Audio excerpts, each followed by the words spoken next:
morning. It's so great to be together today, even if it's just virtually. My name is Chrissy Barker, and I am a member of the best class ever, the class of Leadership Dallas 2012, and I have the great pleasure this year to serve as the Leadership Dallas Alumni Association Council Chair. Today, I would love to just welcome all the alumni that are here joining us. I know we're over 200 strong on the call, as well as join this year's, the class of 2020 class members. We are so thrilled that you could be a part of this morning. This is such a great tradition. I know every year we all look so forward to being together. I was laughing with Dale just a minute ago that it's sometimes hard to get us started on time because everybody is hugging and just having that camaraderie and just loving being together. So I'm glad we could take a minute to be together. So thank you to the alumni and to the class members. And also a big shout out and thank you to Eric Johnson for continuing this tradition. Eric may try and tell you that he is part of the best class ever. It's so fun to have our Dallas mayor be a graduate of Leadership Dallas. He is the class of 2006. With that, it is my pleasure to welcome this year's Chamber Board Chair, President and CEO of Access, John Elijah. Good morning, John.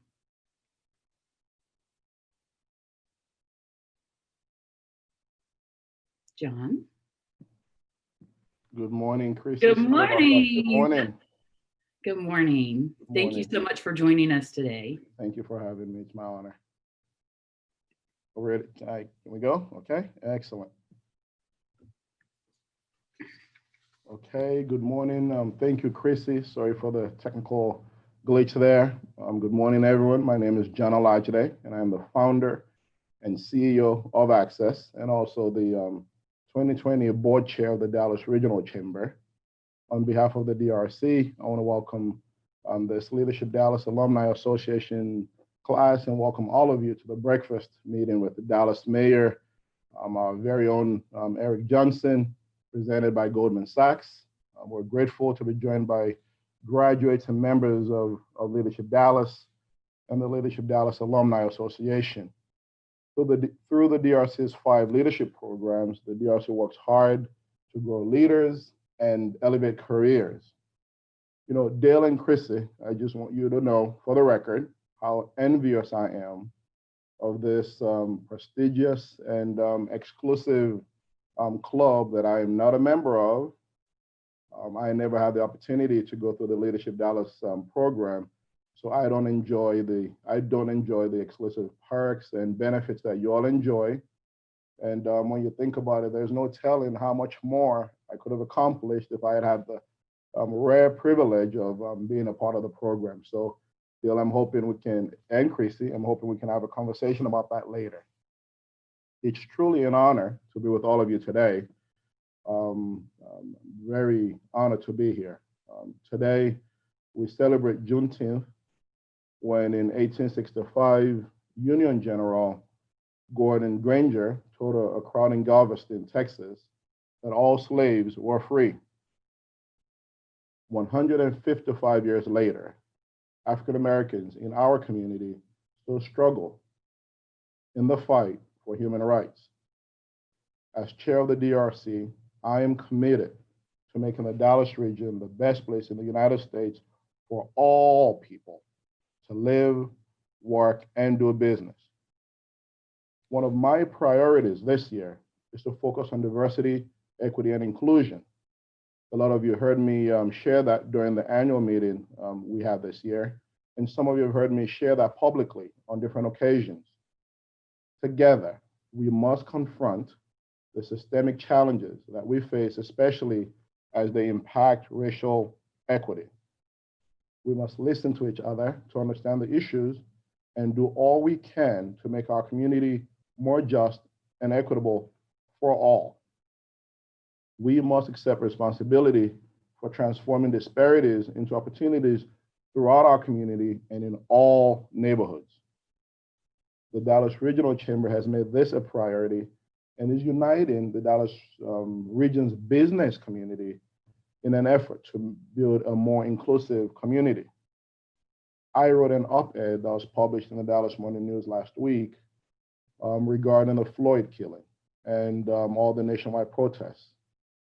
In that op-ed, I shared that as community leaders, as business and community leaders, we have a greater responsibility for the change we seek of a more just and equitable community for all, because we are the ones with the influence.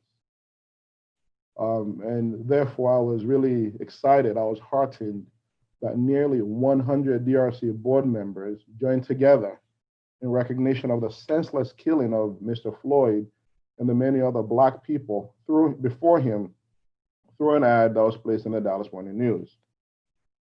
I was also honored to represent the business community as part of the Dallas Mavericks Courageous Conversations last week on racial equity and other issues, which was hosted by Mark Cuban and St. Marshall. And shortly after, I was surprised to see that DCEO took my comments at that event and used them as a first installment in a new series they're calling In My Reality. And I'm sure that we all have realities that we can share, that can, just stories that we can share that can really help strengthen our community and overall make it more just and equitable for all. It's my belief that all of us on this call, in particular, must take a leadership role in the Dallas region to tackle racism and racial injustice and pursue equal opportunity and inclusive prosperity for everyone. We have an incredible opportunity to lead and be a model community nationwide. So diversity, equity, and inclusion cannot just be buzzwords. We must make them mean something. And only through a commitment to that can we make the Dallas region the best place to live, work, and do business for all our residents. You know, I want to share something with this group that you probably haven't heard anywhere else. It's truly breaking news. Yesterday, history was made at the DRC.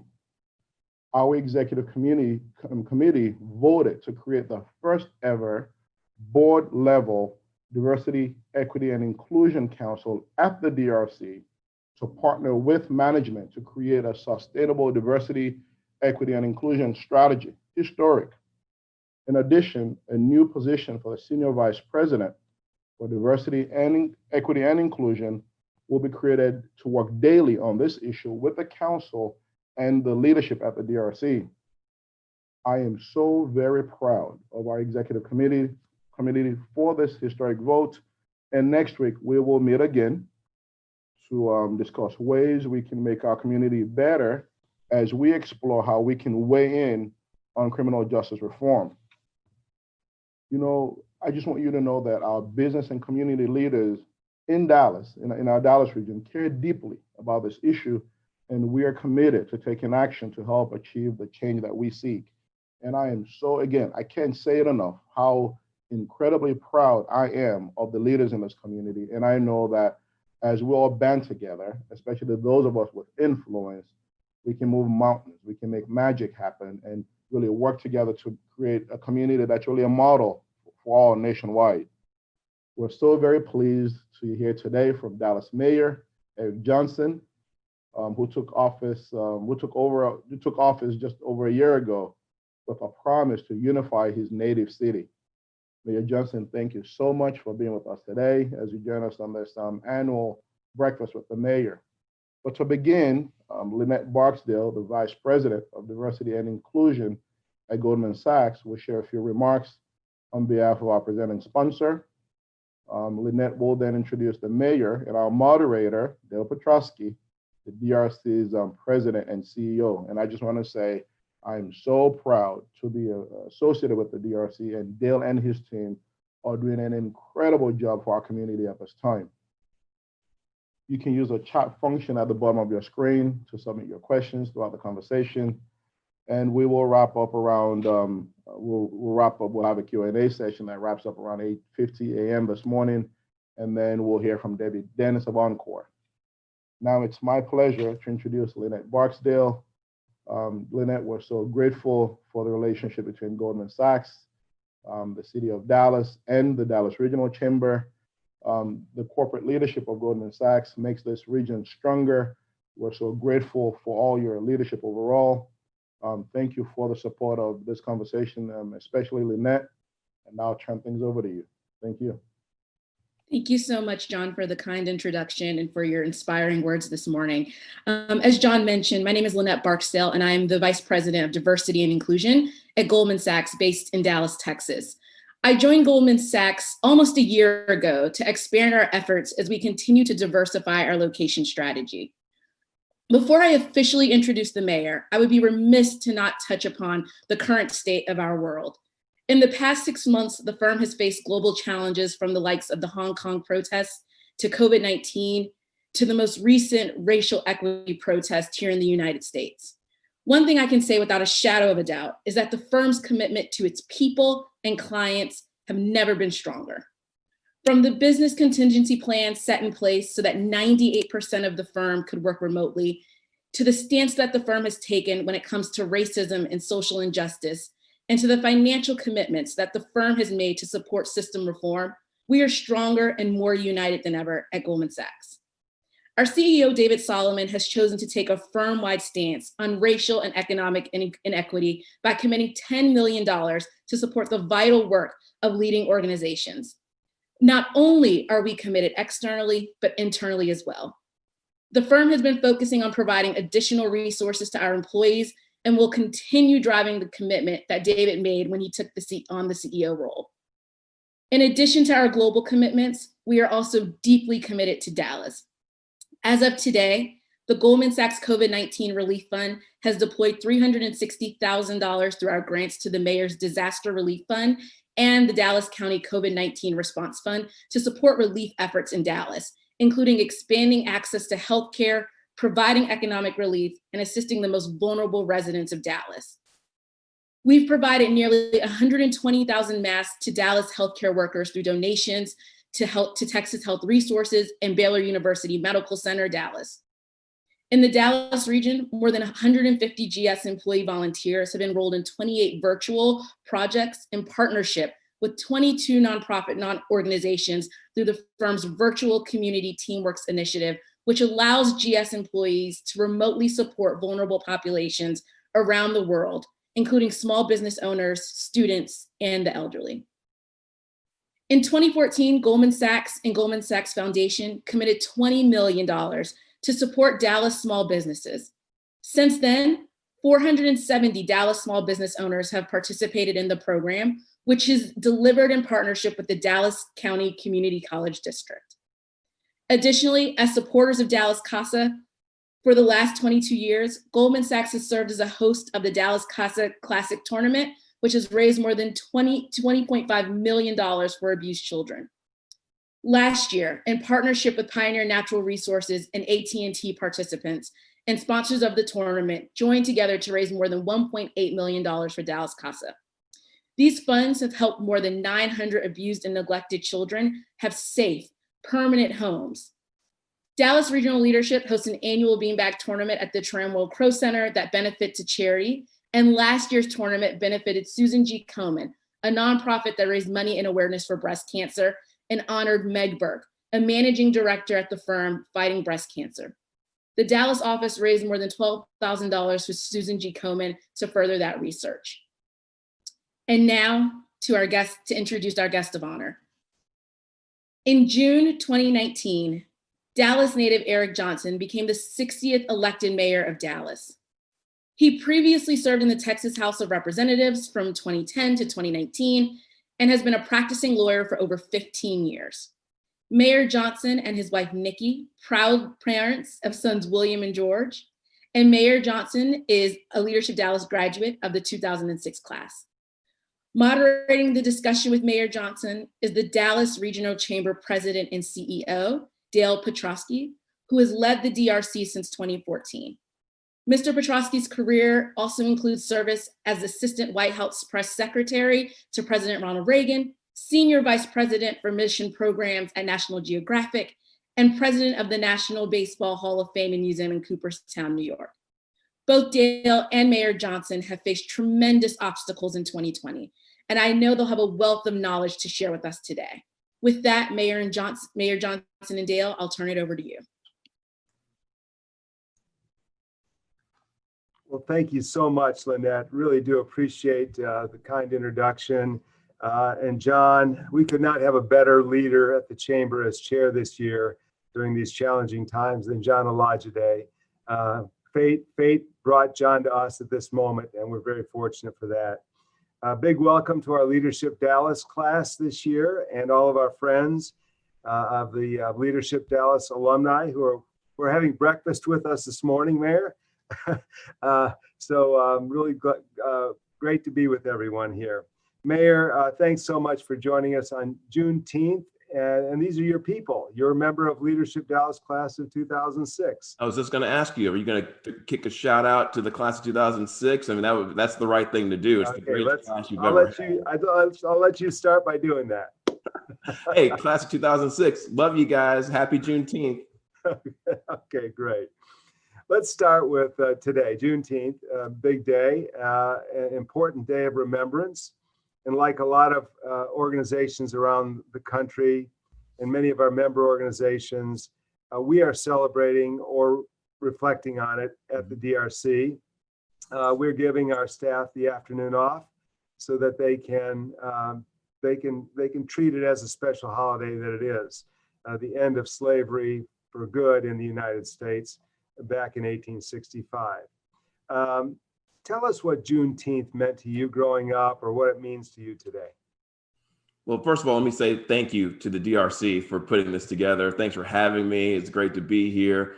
I really did mean it when I said, 2006 was a great class. I had a great experience. Love all of you, but I love all of Leadership Dallas. And I just want to say good morning to everyone who's on the call today.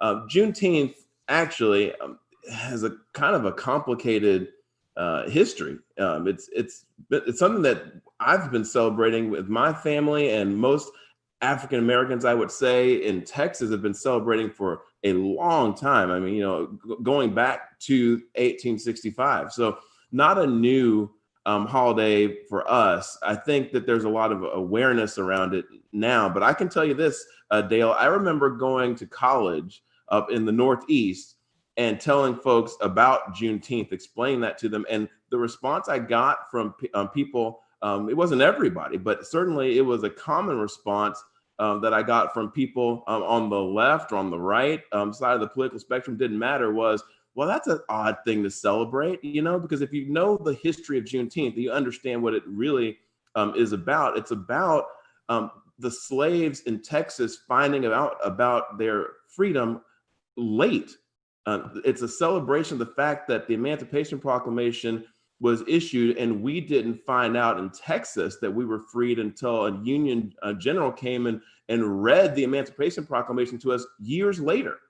So it's built into the holiday is a bittersweetness that, yes, we are celebrating the fact that we're free, so to speak, but the bittersweet aspect of it is and it sort of is reflective of the American experience as it relates to African Americans is, we were free, but we find out, a year and a half or however many years it was after the fact. So we've been celebrating that holiday in our family for a long time.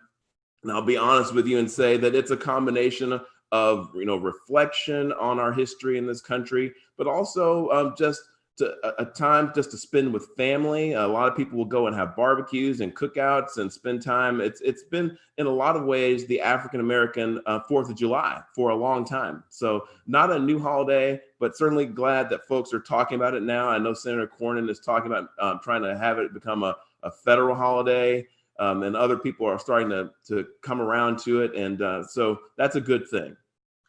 Thank you for that perspective. I think that's a wonderful perspective. For those of us, I grew up in Michigan. I did not take Texas history in 5th grade here, like so many of my colleagues at the Chamber. So I'm sort of late to it as well. And I learned about it recently, but I also learned the complicated nature of it. Thanks. That's a great explanation. I really do appreciate that. Okay, let's take a trip down memory lane. 2006, you're in Leadership Dallas class. What do you remember from that? What's your big takeaway from that? So what I remember from that was I was single at the time, and I was one of the younger members, and I was the second youngest member in my class. So I got designated to be the social chair of my class, which was not an official position.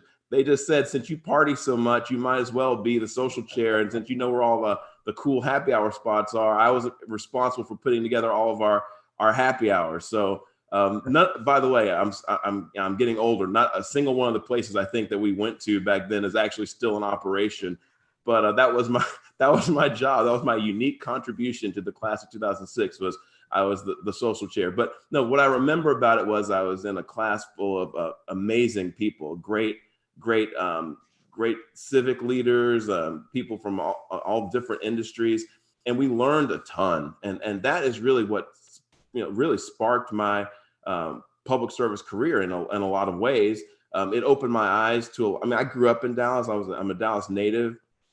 And I thought I knew a lot about my city. I thought I had a really good grasp of, how things came to be. And, it turns out that there's so much I did not know about our city and how it actually works and who sort of makes things happen in our town behind the scenes. And Leadership Dallas was just invaluable for that. And for that reason alone, the relationships are crucial. The relationships are still with me. I still talk to a lot of my classmates. We're a pretty close class. It was a wonderful group of people. But I think there are a lot of ways that people in this city have found to connect. We have no shortage of young professional groups in this town and ways to network. But what we really have no substitute for, and I think Leadership Dallas is the only game in town for. I mean, is hands down. Top dog is at giving you that behind the scenes look at how the city actually works and getting to meet and actually exchange information with and get in contact with the folks who are making things happen at the city, the county, out at DFW Airport, at DART. I can't even tell you how much I benefited from those relationships and from that understanding. So I know I'm preaching to the choir because everyone on this call has been through it, but I'm telling you, it is a real blessing to have been in that program, and everyone should take full advantage of it and run with the opportunity that it provides. Sounds like we need to get you on video marketing. I am on video. Dallas program. I know we need to use that clip now because that's the best explanation I think I've heard of it. So I think you own the clip too, so use it, man. Okay. So Wednesday marked your 1-year anniversary as the mayor of Dallas. And what a year it's been. Started with the tornadoes, the devastation in October. The pandemic hits in March. The horrific killing of George Floyd happens, and there's civil unrest in the streets of Dallas. So let's go in chronological order and start with the tornadoes. Last week, FEMA denied the state's appeal for disaster relief. Tell us what that means for Dallas. It's not good news. It's rather bad news. It's actually their second. In a way, it's their final ruling. They made a preliminary denial a few months ago of our claim, and this was sort of the final denial of our claim, which is very disappointing and really hard to understand. It took me by surprise. It took our senators by surprise. It took our congressional delegation by surprise. The announcement came of this decision just the day before President Trump was scheduled to come to Dallas, which seemed like even weirder timing to, announce that you're not going to give Dallas relief for an EF3 tornado the day before you're going to show up in Dallas. But it surprised us all. Here's what's at the heart of what happened, just to give everybody a really quick and dirty on it and tell you what the implications are. What it basically came down to is a bureaucratic cat and mouse game in Washington, where they were asking DISD for documentation that DISD was not going to be able to provide from their insurance provider until the claim was settled. It was sort of standard operating procedure that DISD wasn't going to be able to get this information that FEMA was saying they had to provide to show the amount of uninsured damage that they had. And that amount of uninsured damage was the difference between us hitting the threshold we needed to hit to get federal disaster relief and not hitting that threshold. And so the debate was always about DISD's portion of the damage. And I think DISD did everything they could. I just think that the bureaucrats in Washington just were not willing to work with them. And so our claim was denied. And what that means is tens of millions of dollars are going to have to be footed by the taxpayers of the city of Dallas for some of the damage to our public infrastructures, street lights and that fire stations, things like that. Yeah. It's not good news. Seems unusual. I mean, that a city wouldn't get disaster relief. There's a lot of things that are unusual that are happening in Washington right now. Yeah. Okay. Thank you. I stopped talking on purpose. Okay, let's go to COVID-19. Tell us what role, I know you're doing a lot of things. You're putting people in place to lead efforts and so forth. Tell us what you're doing to manage the COVID emergency. Well, a lot, actually. Let me just start by saying this. There's some real fundamental differences between this public health emergency and anything else we've ever dealt with in the city of Dallas. A lot of people have asked me, or a lot of people you may have heard even say, this is like Ebola, or compare this to Ebola. Well, let me just tell you, the only thing this disaster and this pandemic has in common with Ebola is that they both have the letter O in them. That's it. There's almost no comparison at all. When we had Ebola in Dallas, 3 total people contracted Ebola. You had 1 fatality, and all 3 people were located in the city of Dallas. At our last count for COVID-19, we are over 300 deaths, over 300 and counting. We will surpass today, almost certainly, the 16,000 known case mark. We will have over 16,000 known cases. And I say known because we know that we have not had from the very beginning the type of testing that you would like to see. So we've had over 16,000 as of today, we'll announce, I'm sure, known cases of coronavirus compared to 3 of Ebola. And these cases are spread across Dallas County. They're all over. Dallas County is much larger than the city of Dallas. So what that means is this.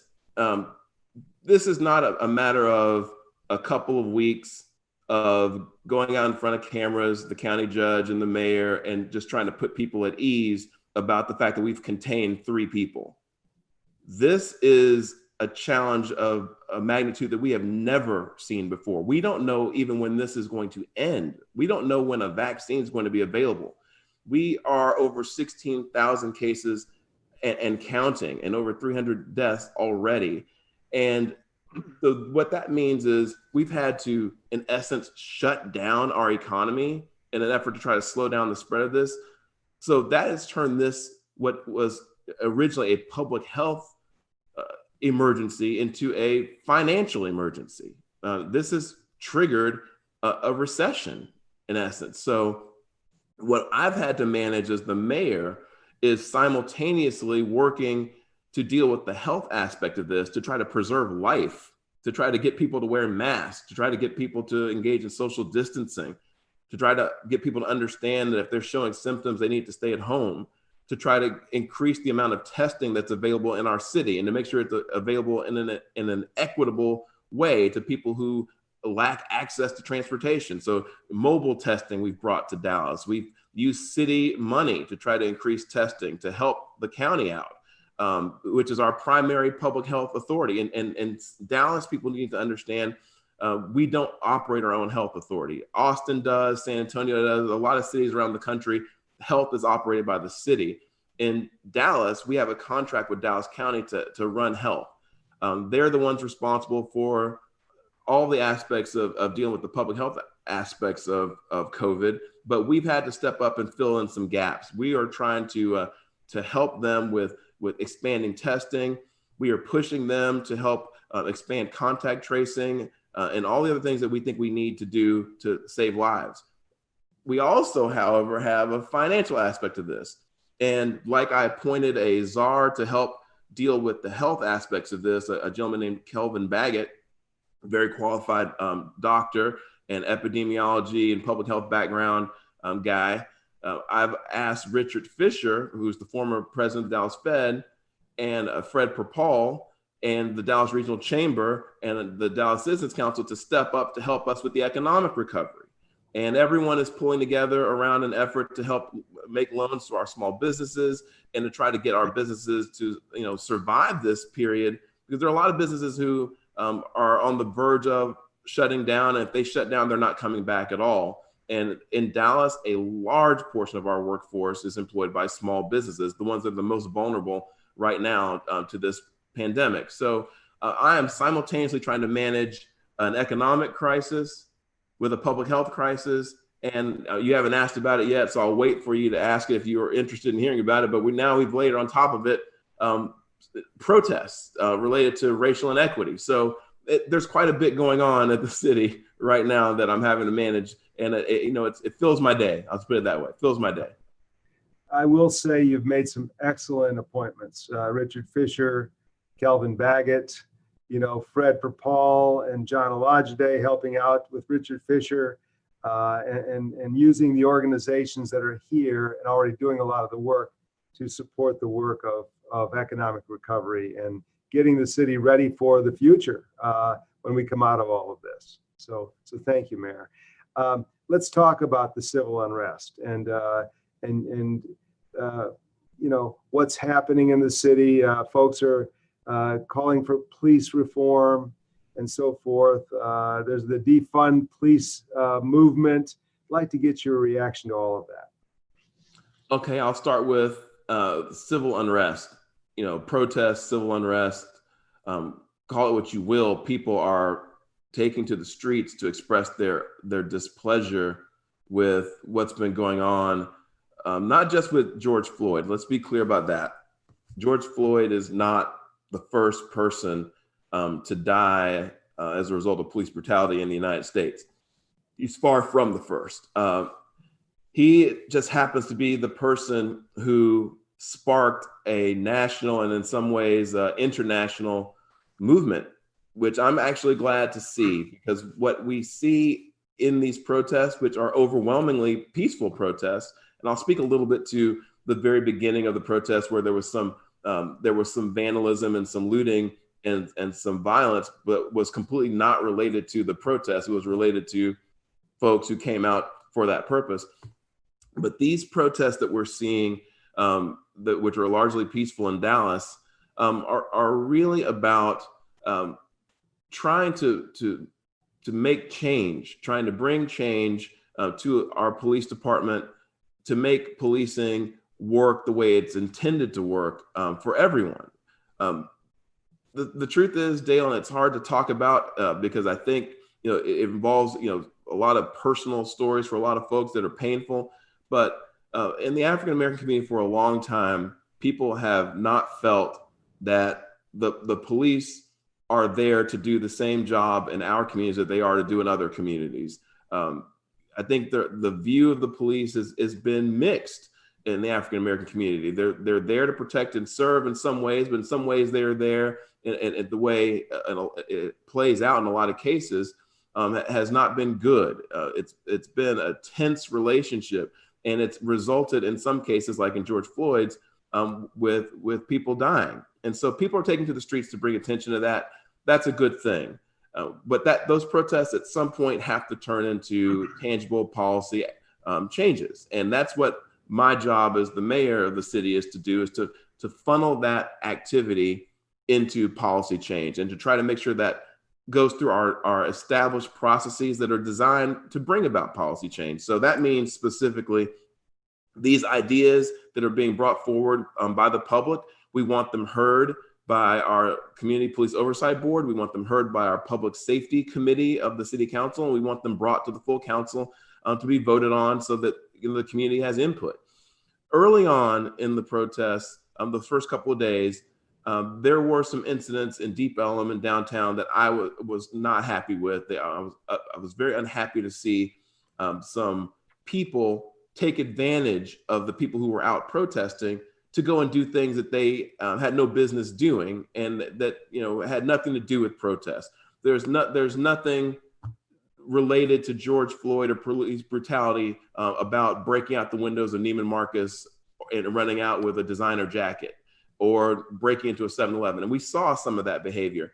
I was not thrilled with the lack of a response by our police department those first couple of days to that, but that actually got turned around pretty quickly within a couple of days. I think we have not seen since the first couple of days any violence or vandalism. We've seen almost entirely peaceful protesting, and that's really kind of where I am on it. I think that going forward, I think the protests are going to continue to be peaceful. I think they're good. I think that the ideas that are coming forward from the public right now are things that we need to hear. We need to bring about some change in how policing is done in our city. It's a conversation that's long overdue, and I'm glad we're having it. Thank you, Mayor, for that. We've got, this will be the last question I ask, and then we'll go to the audience questions. But the question is this: hard to believe it's been a year, just a year, with all that's been packed into it. You've got 3 years left in your first term. What have you learned this year in your first year as mayor? And what are your plans for the next 3 years? Well, I've learned a lot. I've had a lot of opportunity to lead through adversity. I mean, I think this first year, you'd have to be pretty obtuse, I guess, to not define it as a year of real challenge and crisis management. We started off with a tornado, an EF3 tornado, like you mentioned before.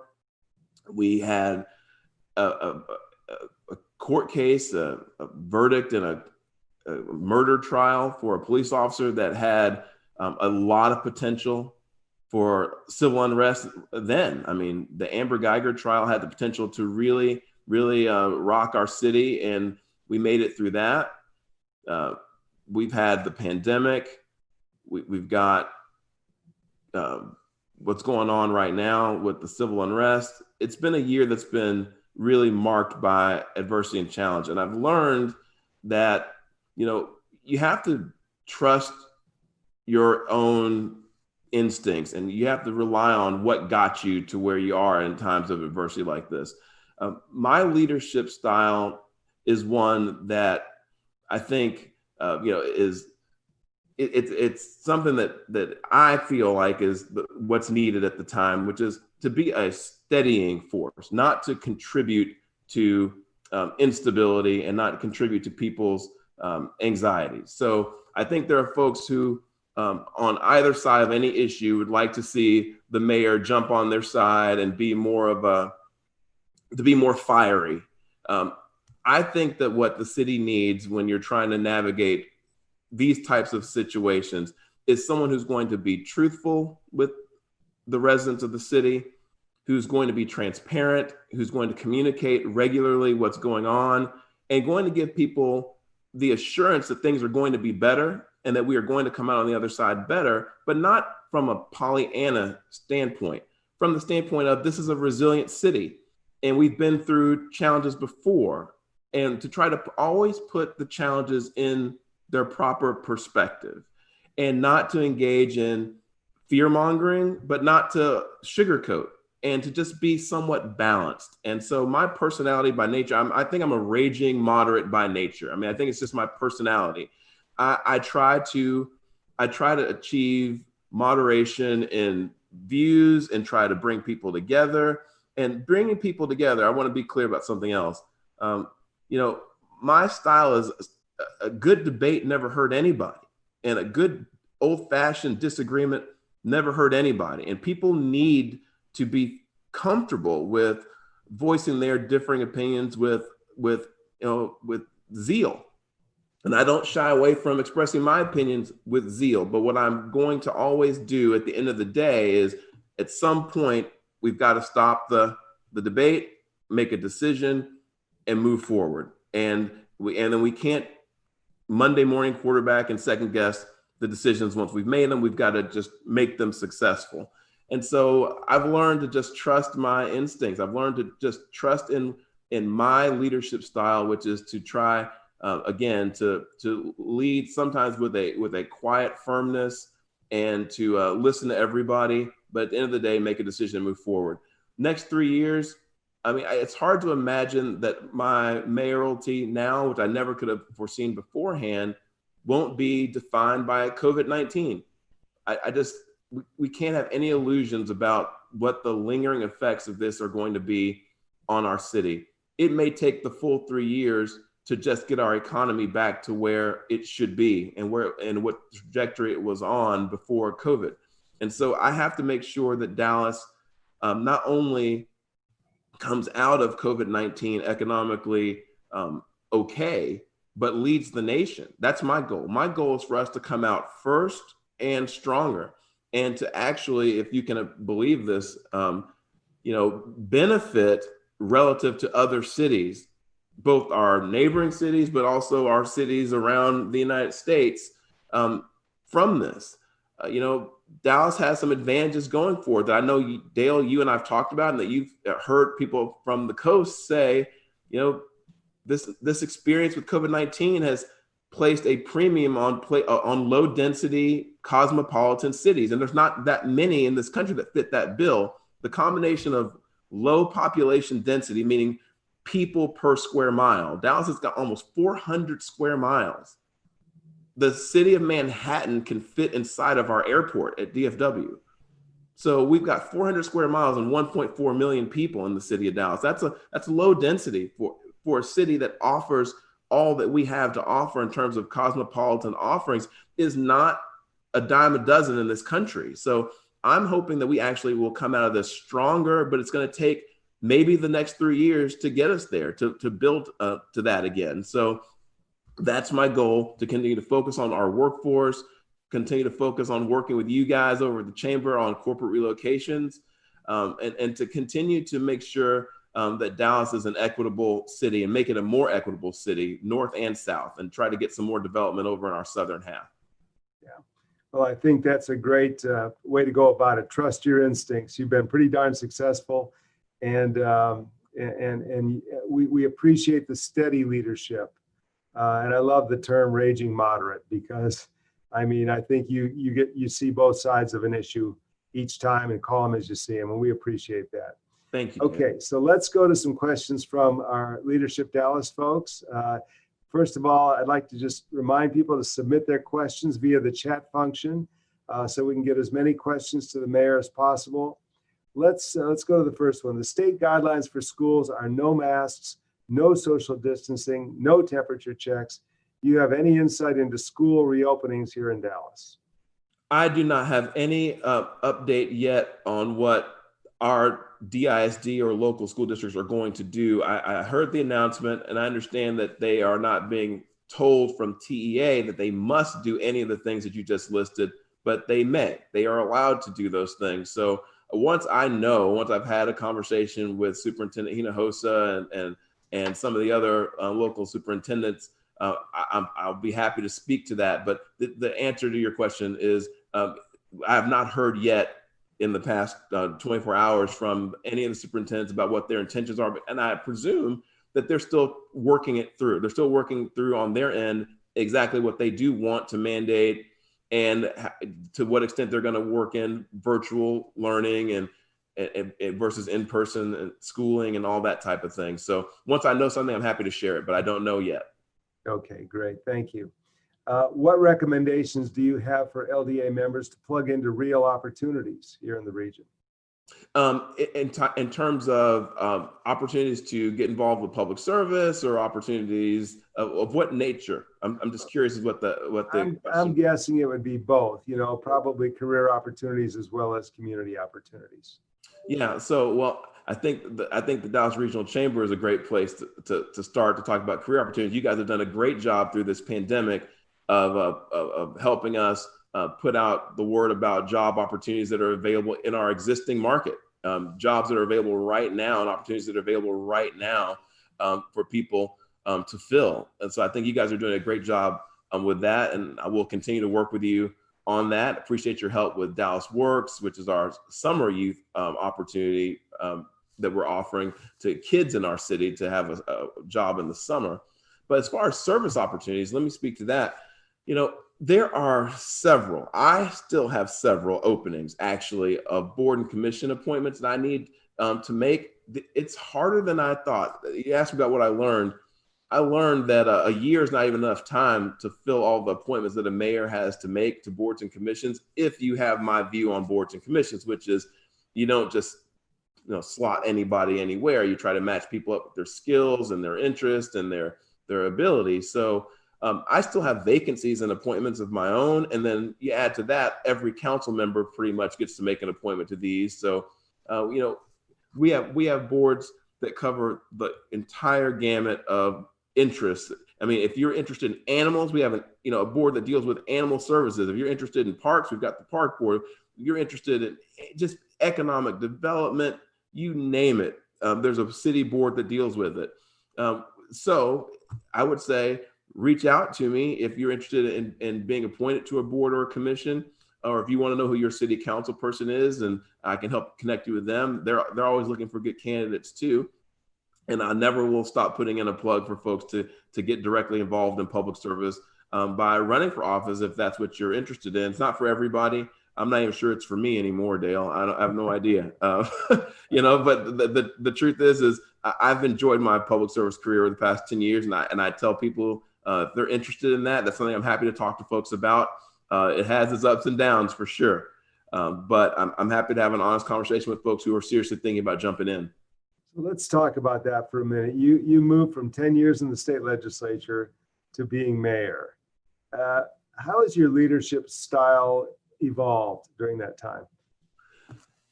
That's a great question. I think being a legislator in a partisan environment when I was a junior member of the minority party required a lot of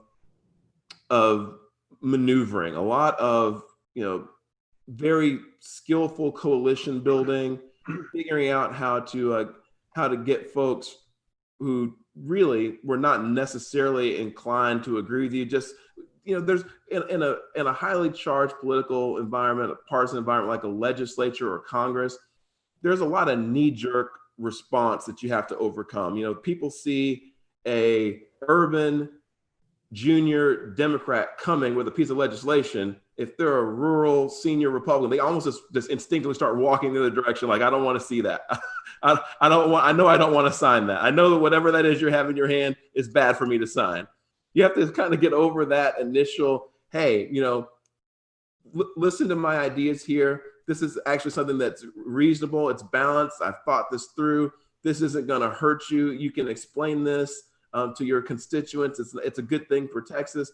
I had to spend a good portion of my early years building up that credibility. So by the end of my tenure in the legislature, I can honestly say that when I walked up to anybody in that building, Republican or Democrat, urban or rural, senior or junior, they would stop and say, okay, what do you got for me? Because they knew I just wouldn't bring them something that was going to get them in hot water with their constituents, or a bad idea, or something that wasn't well thought through. Didn't mean they were going to support it. Didn't mean they were going to vote for it. Oftentimes they did, but it meant that it took a while to build that credibility. You have that kind of time in a legislature to build that credibility. There's no term limits there, and seniority is actually what that system's built on. City government, not the same.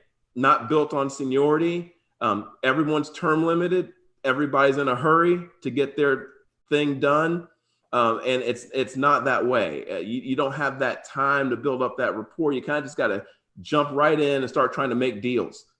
And so I'm learning that the city government is different than the legislature. I think there's some things that the city government would benefit from that we do in the legislature that I think are good. And I think the number one thing would be, I think the legislature has really professionalized the policy-making function and relies very heavily on the committee structure to vet ideas before they go into a full-blown vote to make it into a law. I think sometimes at the city level, it's a little frightening how quickly things can kind of just jump on the agenda that become an ordinance that we all have to live under, and it hasn't been really vetted as much as you'd like. And so there are things I think that both systems could learn from one another.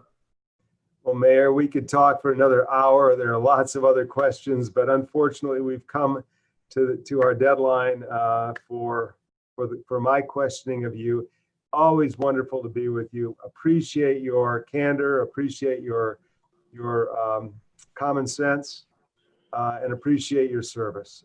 Really, you've been a great mayor and a great ally for everybody at the Dallas Regional Chamber and throughout the business community and throughout the community, and we appreciate that. So. Thank you, and thank you, John. I appreciate you guys at the Chamber, and I appreciate you putting this on. And thanks to the Leadership Dallas program leadership. You guys are doing a great job. Thanks for continuing the tradition. Let me know how I can help. We will. You know we will. Okay, and the same goes for us too. Okay. You got it. And now I'd like to welcome Debbie Dennis, Encores Senior Vice President and Chief Customer Officer and Chief Human Resources Officer. Debbie is a wonderful member of our board and executive committee. Debbie, thank you and Encore for your continued support of Leadership Dallas. I'm going to turn things over to you. Thank you, Dale, and Mayor Johnson and Lynette with Goldman Sachs. Encore is a longtime supporter of the Dallas Regional Chamber and its leadership programs. I'm a proud graduate of the Leadership Dallas class of 2009. Of course, that was the best class ever. However, I must share with you and let you know as I start my video again, sorry.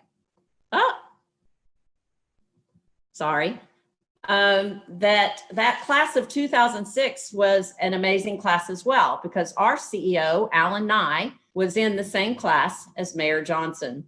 I am proud also to be on the Chamber board and on the board of the Executive Women's Roundtable and as well. I would tell you, as I think about the changes and things that are happening, it's amazing to see how Leadership Dallas alumni play a key role in this community.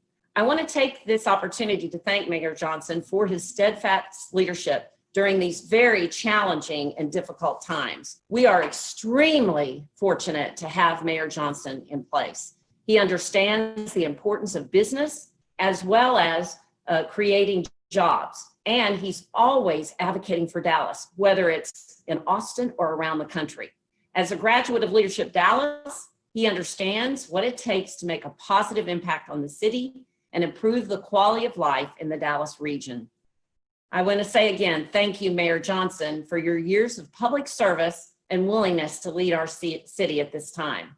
We know also the mayor's time is valuable, so thank you again, Mayor, for spending this time with us.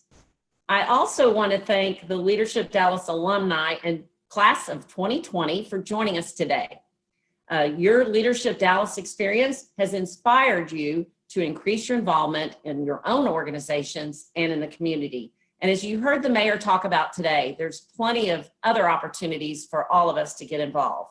Your collective commitment to effectively lead benefits this region, and you continue to create positive change needed to improve our region's quality of life. Thank you for joining us today. And I hope very soon, as Chrissy said, that we get to see each other in person and have lots of hugs. In the meantime, take care and be safe. Thank you. We're adjourned.